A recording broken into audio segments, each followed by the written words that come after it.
Nah, teman-teman, di sini saya tidak sendiri. Saya bersama dua narasumber cantik saya, yaitu ada Ibu Flora. Halo semuanya. Ada Kakak Nova. Halo semuanya. Oke, jadi sebelum kita masuk ke topik yang akan kita bahas pada episode kali ini, mari kita mencari tahu apa sih sebenarnya kesibukan selama ini, keseharian dari Ibu Flora dan Kakak Nova. Oke, silakan Ibu Flora. Oke, halo semuanya. Nama saya Vanessa Ganya. Saya kesibukan sehari-hari saya sebagai dosen Fakultas Hukum. Oke, baik. Silakan Kakak Nova. Halo semuanya, perkenalkan saya Nova Binti. Kesibukan saya sehari-hari, saya sebagai mahasiswa di Universitas Nusa Tenggara Kupang, Fakultas Keguruan dan Ilmu Pendidikan, Prodi Pendidikan Pancasila dan Kewarganegaraan. Oke, baik. Ternyata di satunya ada dosen hukum, satunya ada mahasiswa PPKN. Wah, sebuah perpaduan yang sangat sempurna untuk membahas topik kita pada siang hari ini, betul sekali.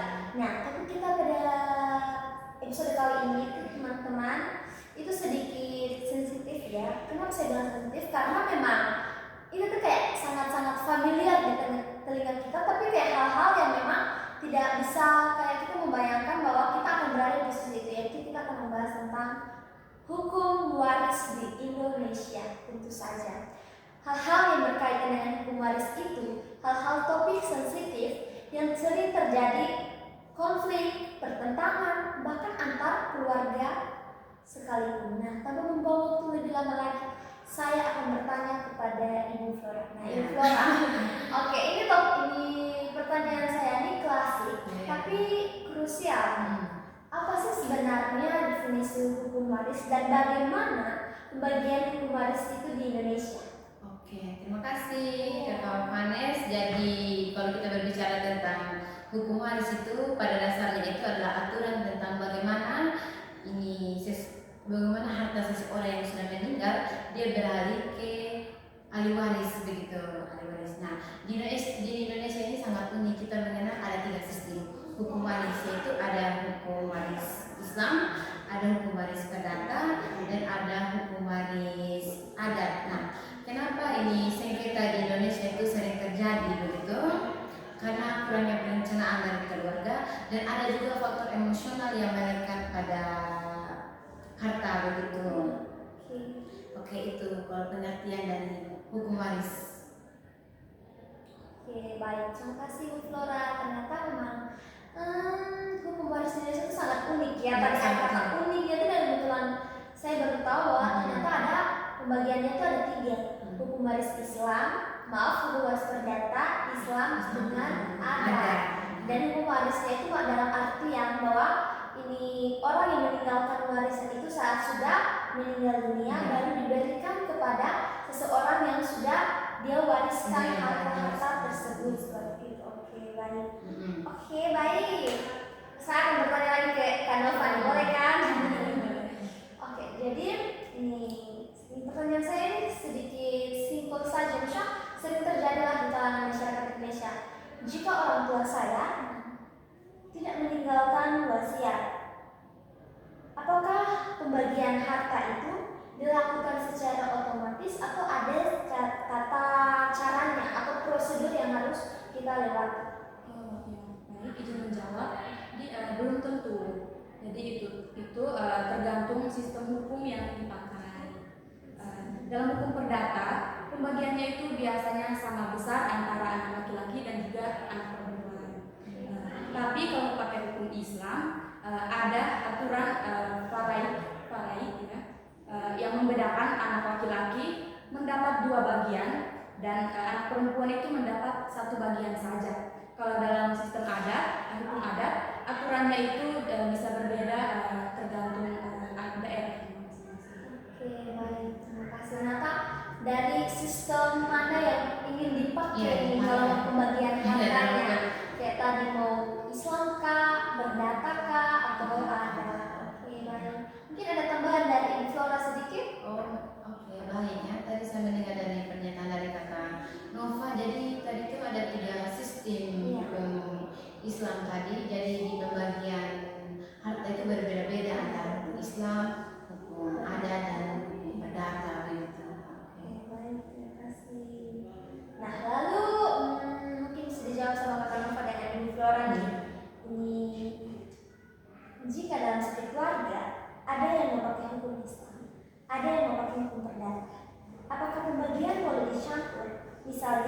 pakai sistem A dan uang tunai pakai sistem B? Izin menjawabnya itu Oke, baik, silakan. idealnya itu tidak dicampur. Karena keluarga itu sudah menentukan sistem waris. Jadi semua harta mengikuti satu sistem yang sama supaya tidak muncul masalah baru, konflik baru gitu. Kalau keluarga tidak sepakat, ya jalan terbaiknya itu tetap musyawarah. Nah, kalau musyawarah buntu, berarti barulah perkara dibawa ke pengadilan. Oke, jadi intinya memang tidak bisa ya untuk dicampur-campur seperti itu. Harus maksudnya mereka ingin menggunakan sistem yang mana ini dulu ya. Asalkan intinya itu ada komunikasi dan kesepakatan ya Pak. Betul. Oke, saya boleh lempar pertanyaan ke Ibu Flora lagi. Oke, supaya ada pemirsa kayak pendengar setia kita ini lebih paham wawasan tentang hukum waris yang memang ada di Indonesia. Oke. Banyak orang bingung soal siapa sebenarnya yang berhak menjadi ahli waris. Apakah saudara kandung, sepupu, atau bahkan orang tua dari pewaris yang berhak? Baik ya, pertanyaan dari Kak Fani sangat bagus sekali.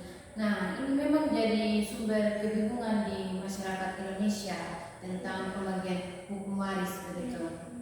Nah, kalau dalam hukum perdata itu ada namanya pembagian menurut 4 golongan.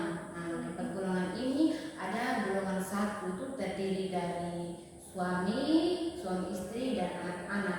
Golongan kedua ini ayah ibu, serta golongan ketiga ini kakek nenek dan saudaranya, dan golongan keempat itu ada sepupu, paman dan bibi. Nah, begitu dalam hukum perdata. Sedangkan dalam hukum Islam itu tadi kan ada ketentuan faraid di mana ini laki-laki mendapatkan 2 bagian serta perempuan mendapatkan 1 bagian. Nah, kalau di hukum adat ini kan daerah-daerah ini Indonesia kan kaya toh. Jadi banyak budaya begitu, daerah-daerah pasti pembagian hukum warisannya berbeda-beda. Sepengetahuan saya di Indonesia itu ada namanya patrilineal dan bilateral.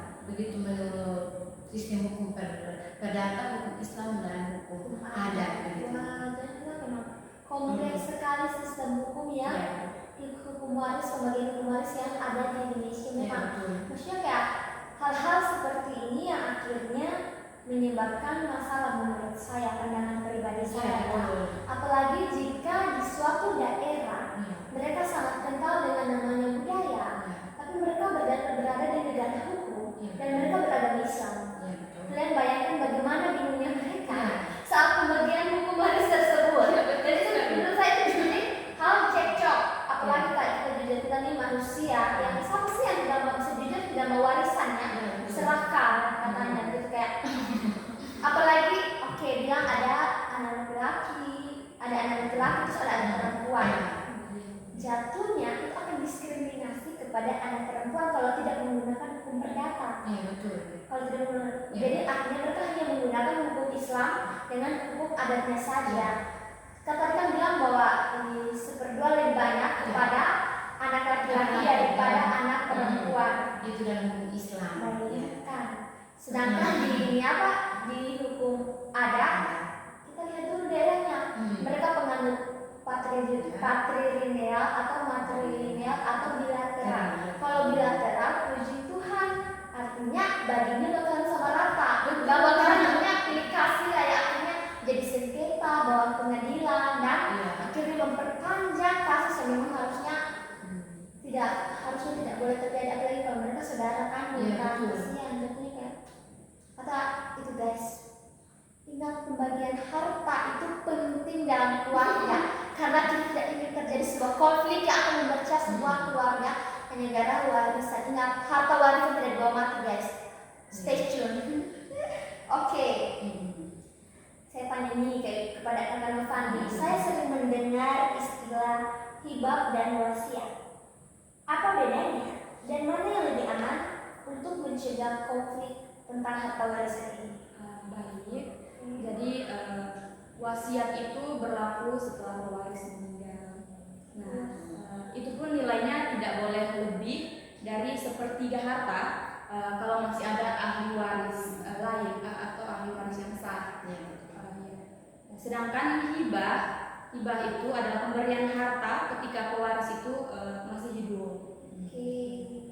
Hibah yang dibuat di hadapan notaris itu secara hukum jauh lebih kuat karena haknya sudah berpindah selagi pewaris masih hidup.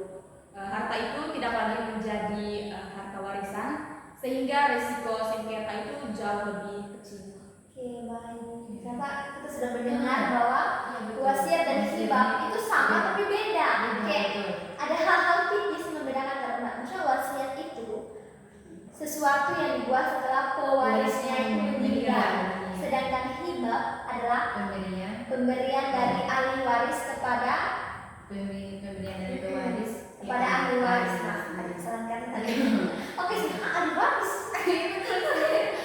Jadi maksudnya kalau lebih aman tuh kalau hibah ya. Pada saat maksudnya ada saksi, ada notaris, ada hal-hal yang ada saksi-saksi yang akan lebih kuat yang bisa memegang bahwa memang harta warisannya ini diberikan kepada dia, bukan kepada dia. Jadi tidak akan menyebabkan konflik di kemudian hari. Jadi pada saat mungkin bisa dibilang konfliknya sudah berkepanjangan, tidak bisa diselesaikan dengan musyawarah. Dan saat dibawa ke pengadilan, ahli waris yang akan menang karena dia sudah mempunyai notaris, saksi, bukti yang memang sudah tercantum atas nama dia. Itu memang warisan ya. Jadinya hibah lebih kuat. Hibah lebih kuat daripada wasiat. Soalnya kalau kita mengambil dari jalur wasiat itu susah. Ya. Semuanya pasti ingin mengklaim harta warisan tersebut. Betul. Iya, jadinya kan miris ya, hanya gara-gara warisan saja. Ada permasalahan. Permasalahan dalam keluarga itu kan sedihnya. Oke, saya ingin bertanya lagi kepada Inflor. Kayaknya saya hanya bolak-balik saja ini ya, bertanya tapi tidak apa-apa. Supaya kita bisa lihat dari perspektif dari Inflor dan Kak tentang masalah-masalah yang ada di Indonesia. Kepada Inflor itu pertanyaannya begini. Bagaimana contoh ya, jika orang tua saya meninggalkan hutang, apakah saya itu wajib melunasinya agar bisa mendapatkan warisan tersebut? Tidak ya. Kalau harta warisan itu sifatnya nih, artinya ini hutang pewaris dilunasi, tapi ini kita di pemberiannya itu tidak boleh, misalnya ini pewaris memberikan kita ahli waris begitu. Nah, kita mau melunasi hutangnya dari pewaris yang sudah meninggal tadi itu. Jadi kita itu membayar ini hutangnya itu sebesar nominal yang dikasih pewaris. Kita tidak boleh mengganggu uang kita pribadi, harta kita pribadi untuk melunasi hutang tersebut. Begitu. Jadi catat penting sekali bahwa pewaris itu mencatat harta dengan utangnya itu dengan sebaik-baiknya agar tidak juga terjadi konflik di kemudian hari. Dan kita juga sebagai ahli waris harus sadar akan tanggung jawab untuk membayar utang tersebut dari harta warisan tersebut. Bukan kita menggunakannya dengan sebenar-benar. Iya betul. Dan seperti itu. Oke, jadi Inflor dan Tanpa dan pendengar setia podcast Jakarta. Jadi ada pertanyaan dari pendengar setia Jakarta yaitu tentang bagaimana jika salah satu ahli waris menolak tanda tangan saat proses administrasi di notaris atau bank, apakah semua proses otomatis terhenti? Oke, ini praktiknya memang begitu ya. Ini banyak proses administrasi itu ini membutuhkan tanda tangan ini semua ahli waris begitu. Nah, supaya sah secara secara hukum. Nah, misalnya kalau tidak ahli waris ini tidak mau mendatang tanda tangan begitu itu suratnya. Jadi ini untuk diselesaikan itu hanya dua. Misalnya kalau mereka tidak mau, misalnya titik temunya itu di musyawarah itu tidak bisa diselesaikan, yang kedua itu ke pengadilan saja biar sengketanya atau permasalahannya itu bisa diselesaikan dengan secara damai begitu. Oke, jadi memang hal-hal yang kayak seperti itu memang harus diselesaikan ya. Tidak boleh kayak berlarut-larut. Iya betul. Dan harus ada kerjasama antara berbagai pihak agar hal-hal ini tidak terjadi masalah di kemudian hari. Oke, baik, izinnya Ibu. Silahkan Kak Rita. Jadi saya punya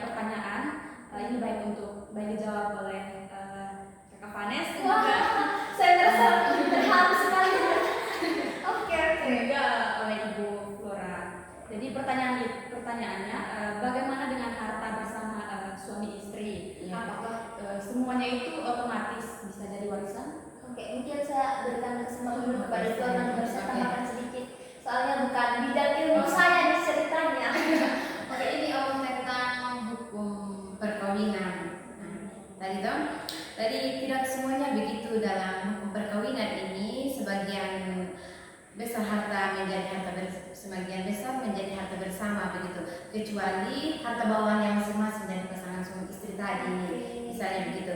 Kalau misalnya salah satu pasangan ini meninggal dunia begitu, setengahnya itu dari harta bersama itu menjadi milik pribadi, sedangkan yang lain itu menjadi warisan begitu. Oke.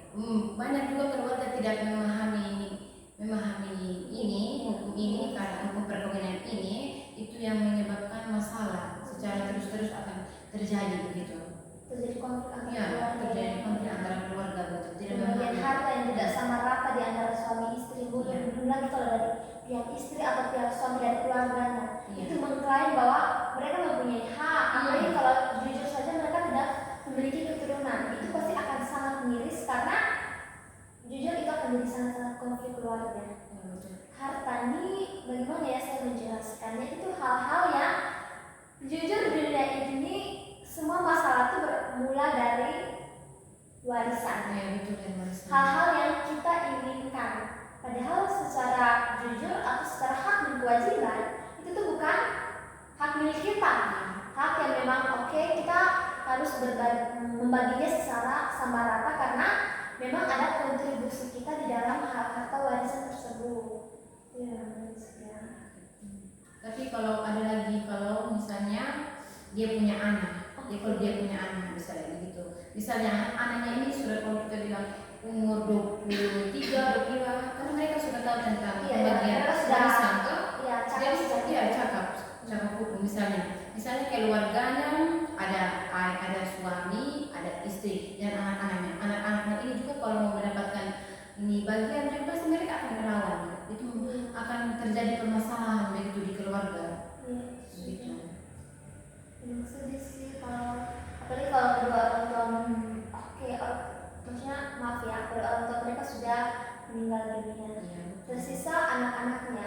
Mereka pasti tidak paham dengan yang hal-hal yang berkaitan dengan hukum-hukum seperti ini, dan akhirnya ada oknum-oknum yang memanfaatkan situasi tersebut yang akhirnya meraup untung secara gila-gilaan, secara salah, padahal secara hak dan kewajiban, secara hukum lah saja.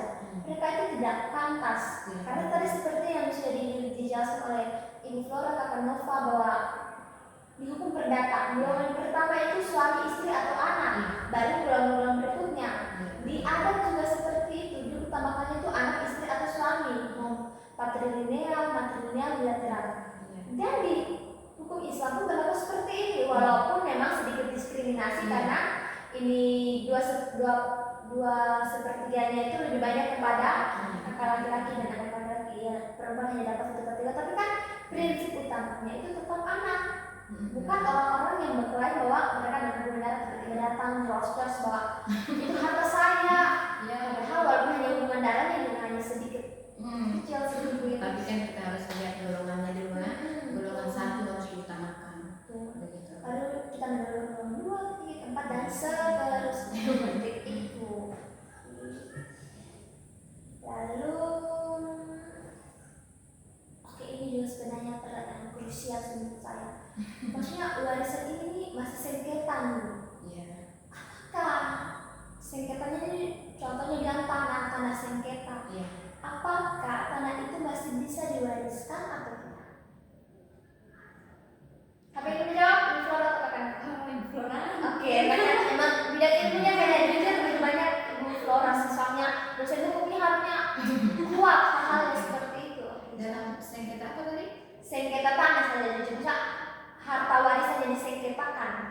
Oke, dalam permasalahan sengketa tanah, kalau kita berbicara tentang sengketa tanah ini permasalahannya sangat tua sih. Jadi kalau mau biar diselesaikan dengan damai begitu kan, tadi kan ada musyawarah, atau misalnya musyawarah tidak bisa ke pengadilan biar ini keluarga berunding begitu tentang batas-batas tanah, pembagian warisan harta lain begitu. biar tidak menjadi sengketa di kemudian hari begitu. Iya. Mereka berkumpul, bermusyawarah, dan kalau musyawarah itu tidak mendapatkan titik temu, jalan satu-satunya ke pengadilan biar sengketa itu bisa diselesaikan dengan cara damai begitu. Oke, baik. Ternyata memang musyawarah Ya. atau memang kalau memang tidak bisa lah diselesaikan secara apa ya, musyawarah atau kekeluargaan, memang sebaiknya dibawa kepada pengadilan. Pengadilan saja. Oke, teman-teman podcast di Jakarta dan Ibu Flora apa tentunya. Kita kasih contoh kasus aja ya, mungkin biar lebih mengulik tentang hukum warisan anak Indonesia. Oke, contoh kasusnya itu kayak gini. Jadi ada sebuah keluarga yang terdiri dari suami, istri dengan anak perempuan dan anak laki dan anak perempuan. Ya. Nah, suaminya ini meninggal dunia. Ya. Menurut pandangan hukum perdata Islam dan adat, di antara mereka dengan sepupu, dengan ibu kandung, ayah kandung, kakek, nenek, oke banyak sekali yang warga. Siapakah yang lebih berhak mendapatkan harta warisan yang ditinggalkan oleh suami tersebut? Mungkin bisa dibantu sama Ibu Flora dan Bapak nanti. Saya jawab dulu perspektif sistem hukum perdata. Oke, baik, Nah, silakan. Tadi dalam sistem hukum perdata itu kan ada pembagiannya, ini golongan begitu, golongan 1, golongan 2, 3 dan 4. Nah tadi kan ada pertanyaannya dari kakak Anes, Ya. itu suami meninggal dan meninggalkan ini istri, Anak laki, laki, dan anak perempuan, ada sepupu, ada sepupunya. ada ibu kandung dari pihak ini suami. Oke. Iya, jadi kan bingung, maksudnya keluarga besar nih, siapa nih, pasti kan semuanya mau dapat harta, mau Ya, cocok betul, dapat harta nih. mendapatkan harta. Nah, dalam 4 golongan ini yang paling utamakan tadi ini adalah golongan pertama. Golongan pertama ini dia yang harus mendapatkan dahulu hartanya. Itu kan golongan pertama itu kan terdiri dari ini istri, suami, dan anak-anak. Nah, golongan pertama inilah dia yang mendapatkan harta diutamakan. Sedangkan tadi ada sepupunya toh. Iya, ada sepupu, ada ayahnya. Jadi sepupunya itu dia itu golongan pertama itu akan menutupi golongan berikutnya. Kalau ada golongan pertama, jadi golongan 2, 3 dan 4 ini tidak lagi mendapatkan warisan haknya. Jadi pokoknya yang dalam kasus ini yang berhak mendapatkan adalah ini istri dan anak-anaknya. Begitu dalam perspektif sistem hukum perdata. Oke, jadi saya maaf menyerah sedikit. Jadi enggak teman-teman, kasus di Indonesia itu sangat banyak yang seperti ini. Suaminya meninggalkan istri dan anak-anaknya. Ya. Tapi nanti pihak keluarga dari pihak suami itu datang bikin diri kayak mereka tuh mempunyai kayak jujur maaf kata-kata tidak kasar, kayak mereka mempunyai hak atas harta tersebut. Mereka mengusir istrinya, anak-anaknya, keluar dari rumah, padahal itu warisan suami yang ditinggalkan untuk anak dan istrinya, anak istri dan anak-anaknya nanti Iya. aduh salah kata ini maaf. Jadi seperti itu dari perspektif hukum perdata. Ini kenapa mau menambahkan dari adat Islam? Baik, jadi saya akan menambahkan sedikit tentang menurut hukum Islam atau paraligya. Penentuan ahli waris mengikuti ketentuan bagian tetap dan bagian sisa sesuai dengan kedudukan masing-masing ahli waris. Nah, pada kasus tersebut yang tadi Kakak Vanessa berikan, istri dari istrinya itu mendapatkan bagian besar 1/8 karena pewaris itu meninggalkan anak-anaknya juga, ada ibu kandung tetap berhak atas 1/6 bagian. Ibu kandung juga berhak atas 1/6 bagian harta tersebut sebab ibu itu termasuk ahli waris yang kedudukannya itu tidak gugur meskipun ada anak-anak. Oke, ada anak dan istrinya. Tetap. Jadi sisa harta itu kemudian baru diberikan kepada anak-anak melalui sistem ashabah, itu ashabah dalam hukum Islam sekarang itu.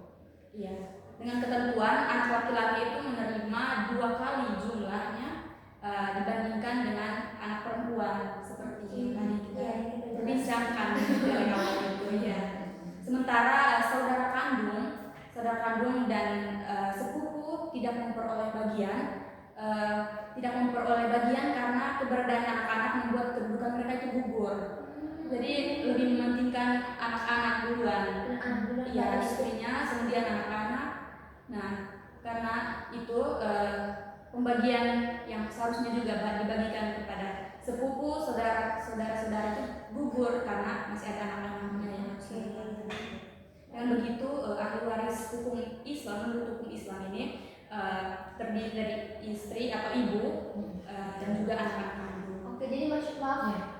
Jadi ini istri dengan ibu kandung itu pangkatnya sama dalam hukum pembagian harta warisan di Islam. Oke, karena memang jujur di Islam itu mereka sangat ini berpegang teguh dengan yang namanya kalau ibu macam mereka ini sangat percaya bahwa surga itu di telapak kaki ibu. Maksudnya bukan dalam artian di agama lain tidak ya, maksudnya tapi bahkan di dalam Al-Quran pun sendiri mereka juga menyebutkan itu. Jadi mereka sangat ini apa? Oke, langsung sampai bersambah ini bagian adat ini. Mungkin Ibu Flora menambahkan. Aduh guys, saya tidak lihat the file di dalam sih. Oke, menjadi ini apa? Jadi mungkin karena saya menambahkan. Oh iya, saya menambahkan. Karena Ibu Flora ini agak sedikit kebingungan ini dan dapat oke, namanya manusia. Oke. Baik, jadi dalam hukum adat itu terdapat sistem parental, bilateral, dan juga dalam banyak wilayah di Indonesia, terutama yang menggunakan sistem waris parental atau bilateral, nah harta warisan biasanya itu diberikan kepada keluarga inti, yaitu pasangan yang ditinggalkan dan juga anak-anak yang ditinggalkan. Sistem ini itu memandang bahwa istri serta anak-anak itu adalah pihak yang secara langsung menjadi tanggungan pewaris semasa hidupnya, pewaris. Sehingga mereka itu diprioritaskan untuk menerima harta peninggalan. Ternyata setelah saya mendengar jawaban dari Ibu Flora, Kakak Nova, satu poin atau kesimpulan yang saya dapat bahwa harta warisan itu diutamakan kepada keluarga saudara atau keluarga dekat. Seperti maaf jika mungkin ayahnya sudah meninggal atau suaminya sudah meninggal, yang dapat pertama itu istri dan anak-anak. Berlaku di hukum perdata Islam dengan adat tanpa terkecuali. Oke, jadi ingat teman-teman, saat kalian merasa hak kalian itu direnggut secara ini tidak bertanggung jawab, jangan bawa musyawarah guys. Ingat kita bukan keluarga, bawalah ke pengadilan. Ingat ya, betulan. Soalnya saya sering tidak tahu ya, film di Indonesia itu sering mengangkat topik-topik yang berkaitan dengan hukum warisan, jujur.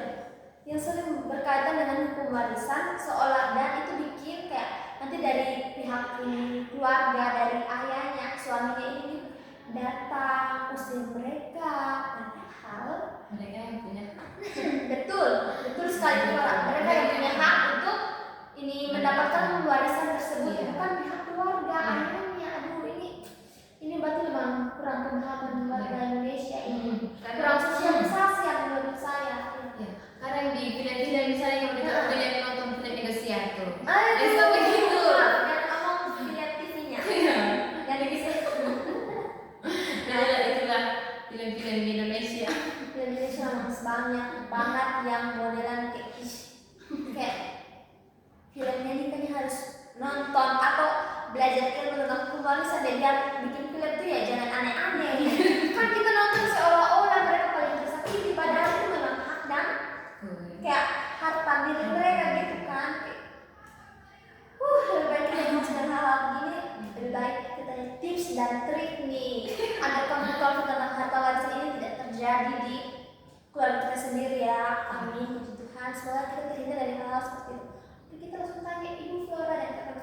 dan trik nih, tips lah ya, supaya konflik-konflik tentang harta warisan ini tidak menimbulkan konflik. Harusnya ini hal-hal apa aja yang harus kita lakukan nih supaya konflik tentang warisan ini tidak menjadi cekcok atau perselisihan antar keluarga kita. Ibu Flora, saya persilakan. Oke, tips-tipsnya agar tidak sengketa lagi Iya. nanti di kemudian hari Kemudian hari, betul ada sekali. dan permasalahan di keluarga. Nah, pertama tips dari saya ini adalah komunikasi.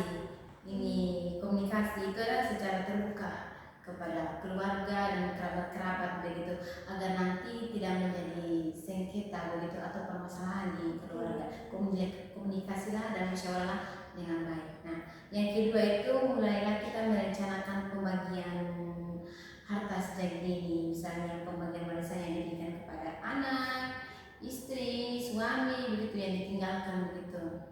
Nah, agar mereka secara merata, secara adil begitu dalam pembagian warisan. Nah, yang ketiga ini catatlah semua aset dan hutang agar tidak ada permasalahan yang nanti di kemudian hari. Nah, yang keempat ini kita mempertimbangkan hibah melalui notaris untuk menghindari perselisihan nanti di kemudian hari. Oke, itu tips dari Ibu Flora. Mungkin Kakak Nova mau tambahkan? Baik, mungkin Ibu Flora sudah menjawab tips and triknya. Ya, Kurang lebih jawaban saya sama seperti jawaban Ibu Flora, tips and trik. Oke, saya tambahkan satu lagi trik. Oh, Ini ada tips, juga. tips yang paling menurut saya yang paling diutamakannya itu kita itu jangan ragu-ragu untuk komunikasikan kepada ahlinya tentang sistem hukum waris ini. Bagaimana kita bisa memahaminya tentang sistem hukum waris tadi, hukum waris Islam, hukum waris adat, dan hukum waris perdata, agar nanti itu tidak akan menjadi permasalahan di keluarga atau permasalahan di kemudian hari nanti. Begitu tips-tips. Oke, terima kasih kepada Ibu Flora dan Pak Nova atas tips dan triknya. Tenang saja, saya akan pulang dan saya akan langsung mencoba tips-tipsnya agar tidak terjadi nanti permasalahan tentang hukum warisan di keluarga kita semua ya. Oke, ternyata topik-topik yang kita bicarakan kali ini ternyata sepertinya sudah panjang, banyak, dan membuka wawasan-wawasan kita. Dan saya juga berharap dengan topik-topik yang kita bahas ini membantu pendengar setiap podcast Jejak Harta agar kita bisa menjadi salah satu orang atau solusi di tengah-tengah konflik harta warisan yang mungkin akan terjadi di kemudian hari, yang mungkin ini terkena oleh tetangga kita, keluarga kita, teman kita, dan kita bisa memberikan saran yang bermanfaat.